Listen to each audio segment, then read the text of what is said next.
Wow, it is so exciting to see so many people gathered inside and outside of this room tonight. I really believe with all of my heart, you really want to see change in Prince George's County. I honor every one of you tonight for coming. And I really have to praise God from whom all blessings flow. I really have to do that. I mean it from all of my heart. Before I briefly address you, I am thankful for, and they told me not to call names. I've been warned if I start calling names, they'll cut the mic off because I'll miss somebody, or I'll just keep calling names. But I want to please ask you to show with great love and appreciation to my wife of over 28 years.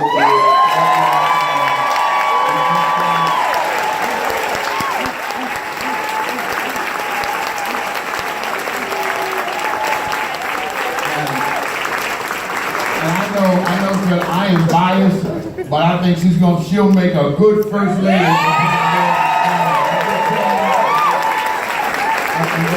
I'm just saying, with all my heart, I'm saying and believe that. I want to thank our staff.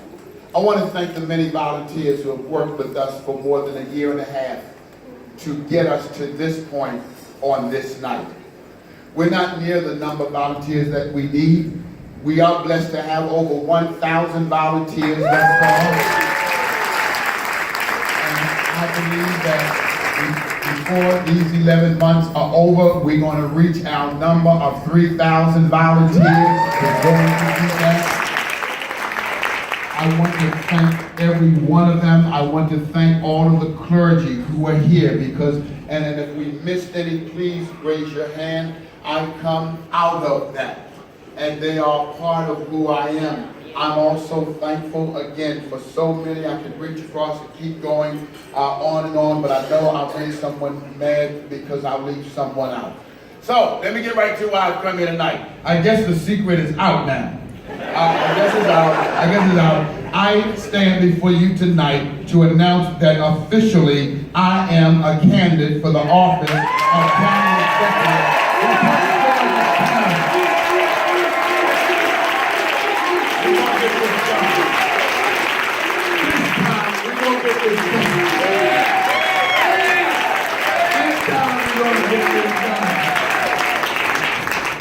I have to say I'm humbled about this moment because you see, from where I come from, no one would ever think that I could arrive at a point in my life in which I would be even seriously considered as a candidate for this high office.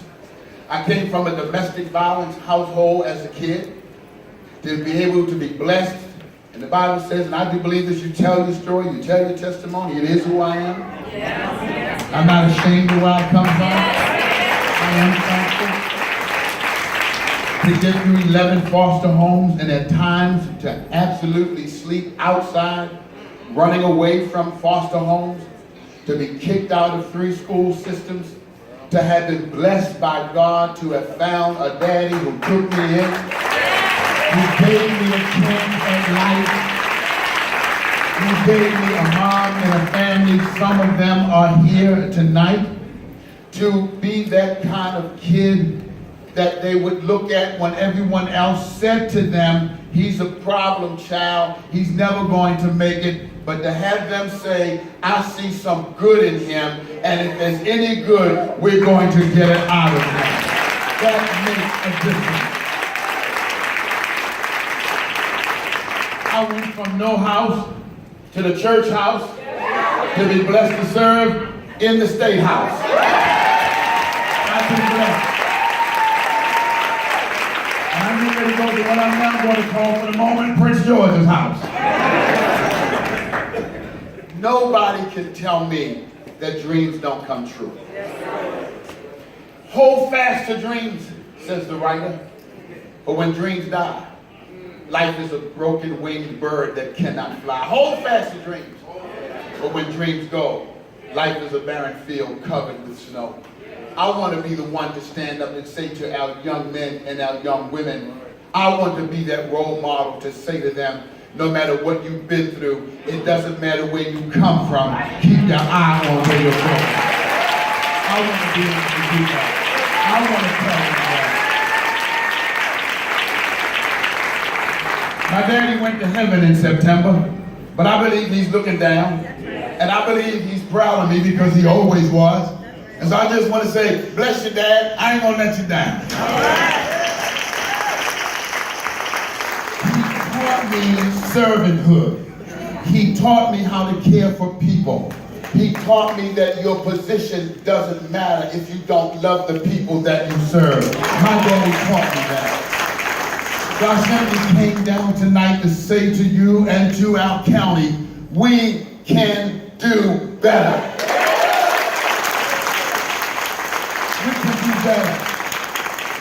I believe that I will be the candidate in this race with the most experience on every issue that can move our county forward.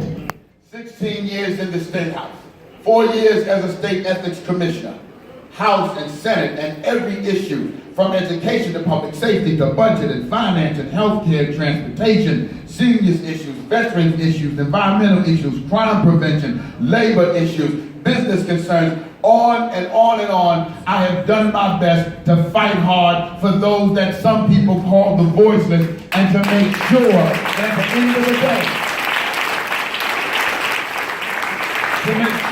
end of the day, I could look them in the face. It doesn't matter what the party bosses think. They did not elect me. The people elected me. I'm accountable to the people. I tried to fight hard for people. When I found out that 700 jobs were going to leave Prince George's County, and Safeway was forced to make a decision, I said to them, no, we can't do that. Not at Christmas time. We can't let these jobs go. I worked with Delegate Boy, and the two of us sat down together, brought them in the room. And when nobody else would listen to them, I labored at the table with them for over 3 months while those families were waiting. Will we have a job? I wasn't going to give up because I was taught not to give up. We went day after day, night after night. There was time, everybody was crying at the table. And finally we got to the point we were able to say, we're signing a new contract and we're keeping those jobs in Prince George's County. That's what I was taught to do. I was taught to do that. It didn't matter to me what the circumstances were, but when I got the call that persons at Lynn Hill condominium were now walking out of the building with their belongings in their hand, it didn't make any difference as to why it happened. That didn't make any difference. I just knew that that wasn't the time. It wasn't the day to do that. It wasn't the way. They're walking out. They've got nowhere to go. They're sleeping in their cars. I was able to call on people who came to help me go into court that day. And they were able to say, if you want their homes, do it the right way. Pay for it. Get it. But we're not sending people out in the street. They're still in their homes. That's what I was taught to do. That's what I was taught to do. Day after day, we see what is happening in our county. Day after day, we fight for people whose homes in our county, some banks are stealing. Now I know people don't want to say it that way, but I'll say it that way because I've been fighting from the inside. I've been with these persons as they were given phony modification timelines just to run the clock out, and to have the courts rubber stamp thousands of homes after they admitted that they had steered bad loans and racial loans to our county. And to this day, they continue the same process. And I wondered, where was the voice of the county to stand up and say on behalf of the people, time out, you're not going to do that. You're not going to do that. I know what I'm talking about. To put a bill in that was supported by the Attorney General and supported by many colleagues, because the money that was to come back to Prince George's County, the money that was supposed to go into those homes that were underwater and to make them homes that they would be able to refinance, when I found out that that money was going to Herndon, Virginia, and Springfield, Virginia, but nothing in Prince George's County. We put the law together, wrote the law. It failed by 2 votes. It failed by 2 votes, but you know what? I want to be in a position where we can direct some people to help some people, because we've got 6,000 plus more of homes that are up for foreclosure. Something is wrong in our county. This county belongs to you, the people, not a few party bosses. It belongs to you. It belongs to you. It belongs to you. And you should have a voice in what is happening in our county. You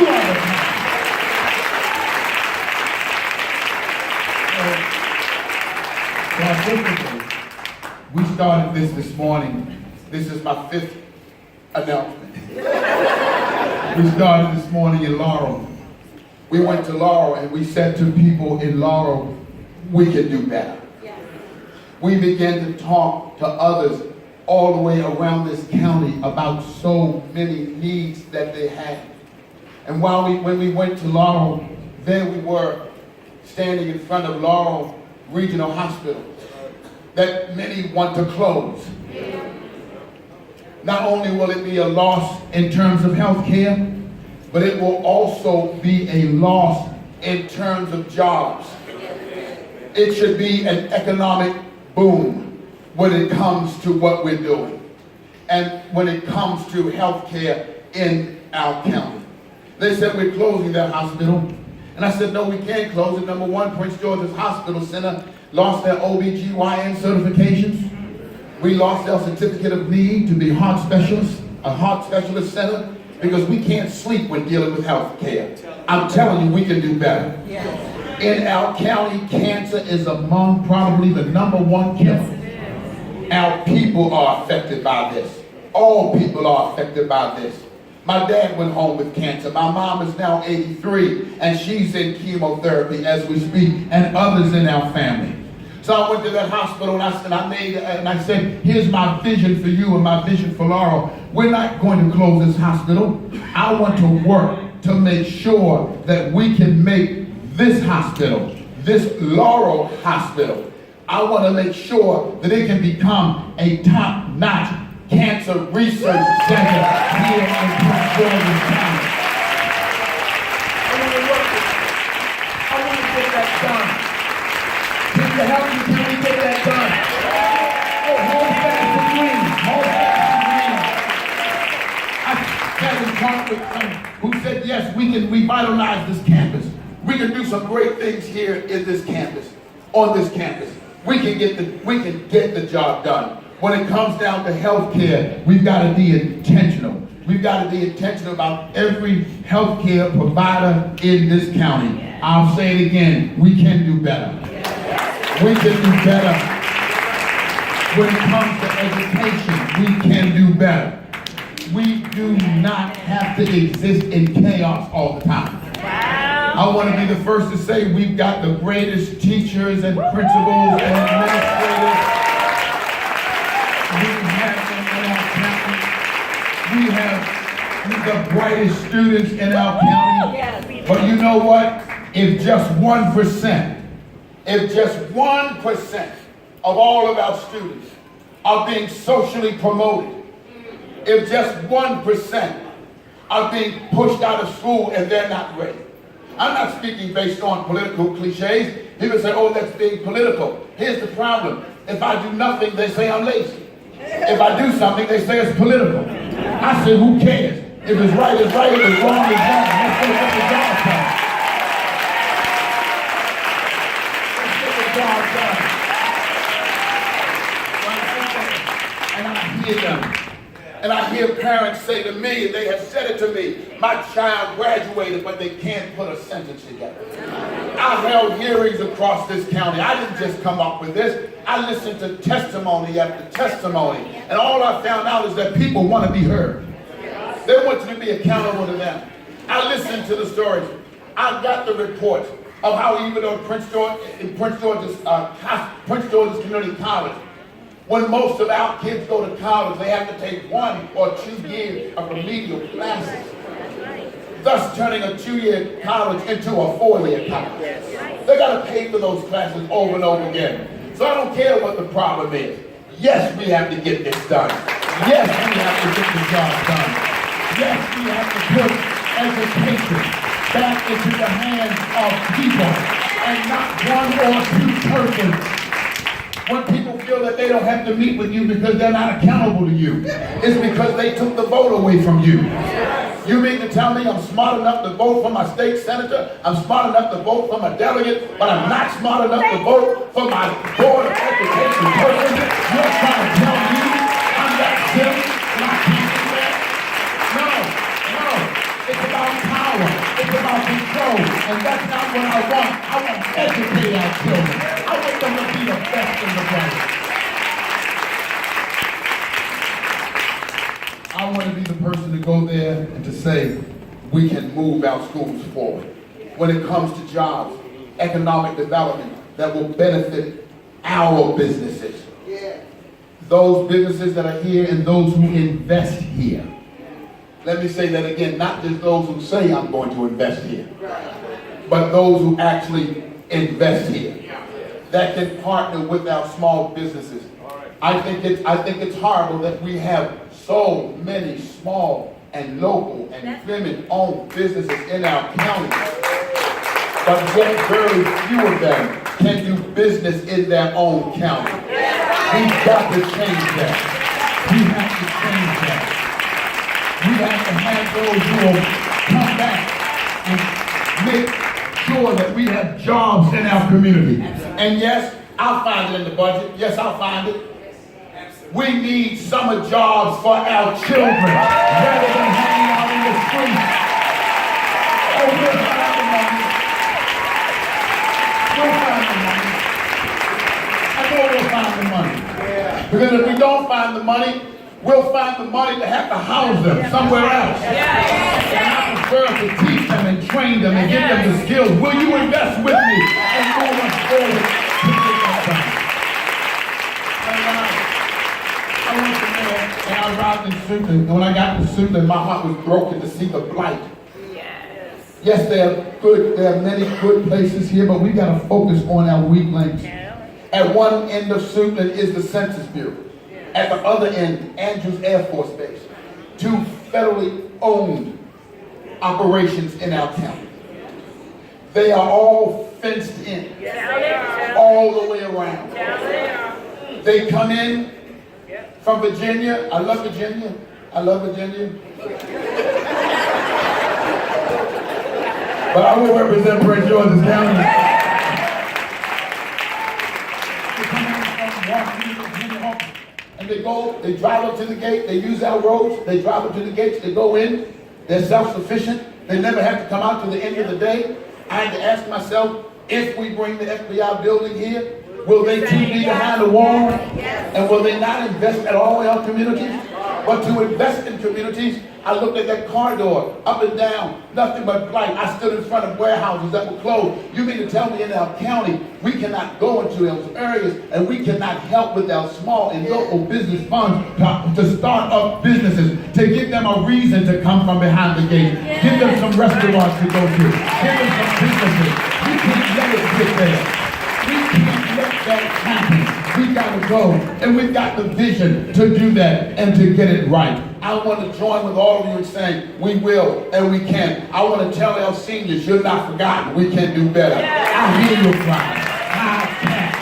High taxes, high rent. I want to tell you we can get this done. I want to say to our veterans, 65,000 of them here in Prince George's County. I want to tell you, we've heard what you're saying. I want to be the county executive that will say no longer do you have to go into Washington, D.C. or Baltimore, Maryland in order to get what you need done. We can have one right here in Prince George's County. Come on, we can do better. To have many of them homeless on the streets and we not have any provision for them. how do we as a nation and we as a county allow our veterans to go and put their lives on the line and fight for us, and then come back to the land of the free and the home of the brave, and then they got to sleep in the street and we look the other way as if that's okay. It's not okay. Those are our brothers, those are our sisters. They're the ones who do it. They work.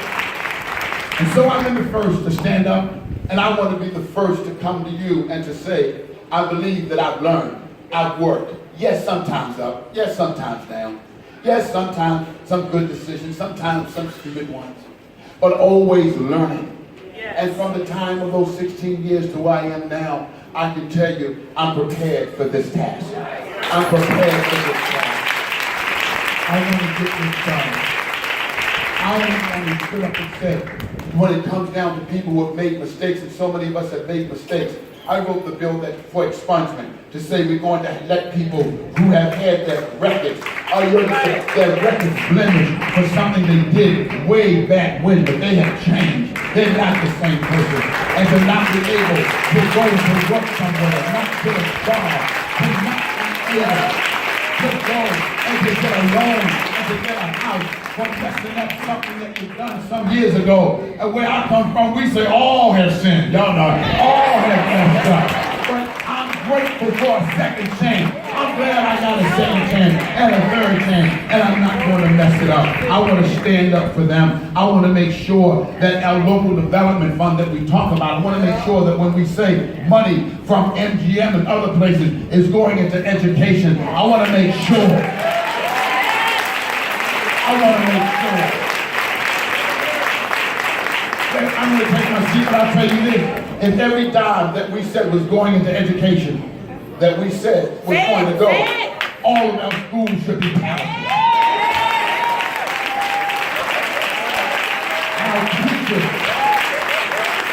Our teachers can be paid the right amount of money. It doesn't make sense to me. It doesn't matter who holds that position. I'm not talking about a person. I'm not being personal. It doesn't matter who it is. But when you can pay a school CEO $450,000, when you can have a signing bonus of up to $1 million. And I have cafeteria workers who are making $10 an hour and on food stamps. Something is wrong with that priority.